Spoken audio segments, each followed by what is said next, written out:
Сайн байцгаана уу хүүхдүүдээ. Өнөөдөр коаланы нууцуудыг хамтдаа сонсцгоё. Нэгтгэх нь коала нэг ч ус уудаггүй. Яагаад гэвэл ямар ч чимт хижээлгүй навчны шүүсээр нь ус уудаг гэх мэт ойлголт гардаг. Хоёр дахь нь коала их залхуу амьтан. Яагаад залхуу амьтан гэвэл 90% нь унтаж 10% нь идэж уудаг гэж боддоо. Гурав дахь нь коала ховдсон амьтан гэж үздэг. Яагаад гэвэл Австралийн хүчтэй галт төмрөөс олж 80%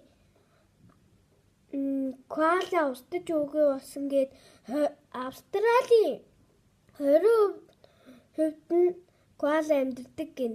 Тэгээд байгаль дэлхийгээ хамтдаа хэлье. Та бүхэндээ энэ бичлэгийг үзсэн баярлалаа. Лайк дараарай.